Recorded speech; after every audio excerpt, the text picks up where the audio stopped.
Hello Year 9s. I trust you're still doing well at home, and you've done all the work that we've set you for the last 2 weeks. That includes the website tasks, the Rube Goldberg video that you would have made, and then the online book that you would have or needed to complete. So that today we're quickly going to go through what you would have learned, and then we are going to move forward into or just go further into the topic. So hopefully, as you know, we are doing a topic based on energy and how energy gets moved from one thing to another and transferred. So so far you would have done something about energy being produced by 2 different ways. One way called renewable energy, and the other called a non-renewable. And remember, we said renewable, so we've got our 2 ones. We've had renewable. A renewable in the word tells us that we can use it over and over again. So examples are, if we look at wood, we look at wind, we look at water or hydro. So these are all the clean energy, sustainable energy sources that produces the energy. And then we have something called non-renewable. And non-renewable are the energy sources that will one day run out. So the world will, we will struggle to find some of these energy sources in a few years' time. And that includes oil, coal, and all those things, the things that we are trying to get rid of, and the world is trying to move into this renewable energy space because it's easier and it's cleaner for the environment. It's just better to use overall. Okay, so these are the 2 energy sources that we have that produces energy, but there's also different types of energy that we have around the world.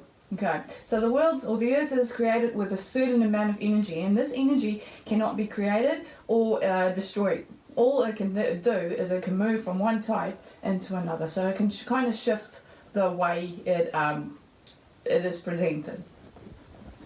So let's have a look at some of the examples of energy sources that types of energy that we get.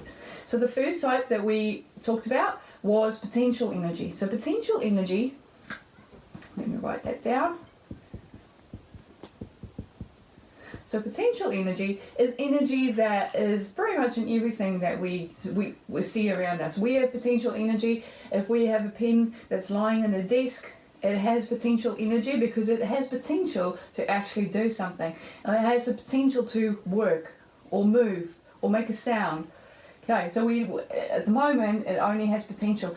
And the higher you get, the more gravitational potential it has because of gravity. So the higher it goes, the more energy potentially it has to change into another type of energy. So the higher you get, the faster or the more momentum it has when it falls to Earth, so the more energy it has. So that's called gravitational potential energy. The next thing that we looked at when the pen is falling is called movement. And the fancy word that we the fancy word that we use to explain movement, the energy of movement, is called kinetic energy. So kinetic energy is movement energy. Anything that's moving has this type of energy. So a car that's moving, or a wave that's rolling, or my hand that's moving, that has kinetic energy.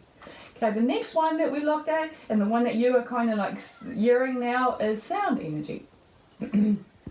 So my voice that I am projecting has sound energy. It has a potential to be turned into something else. So we'll get to the energy transformations a bit later.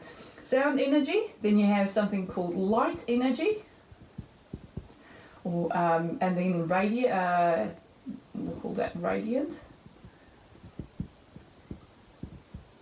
Then we have heat energy. Okay, so we have kinetic, sound, radiant, heat energy, and then we have electrical. And they pretty much self-explanatory. If you think of energy that produces light, or something that produces light has this light energy. Anything that gets warm and produces heat, it has heat energy. Anything that has electricity produces electrical energy. Okay, so we have everything around us has one type of energy that it starts with. When we can take a snapshot of anything around us, it'll either be one of these types of energy. But this type of energy doesn't stay. So an object doesn't just have one type of energy and it stays that energy. It actually can be moved from one type to another. So for instance, if we have this pen that's lying on a desk or lying on my hand, it starts off being potential, having potential. So at the moment, this pen contains potential energy. And as soon as I let it go, it's going to fall. And because it falls, it's moving. So this potential energy has changed and it's become kinetic energy. And then as soon as it falls and it hits the ground and it goes fast enough, you'll use something. So this kinetic energy, this movement energy, got turned into sound energy. And at the end, because it's lying on the ground again and it's just lying still, it goes back. So this sound energy gets lost and whatever energy is left gets turned back into potential energy. So this is called energy transformations, where one type of energy can be turned into another type of energy. It's not very sufficient. Most of these energy transfers has some energy that gets lost or turned into something that we don't need. For instance, if we look at a light bulb, if we think of it, so we've got a little light bulb that's plugged in, and then so it starts with potential. Most things start with potential before it does anything.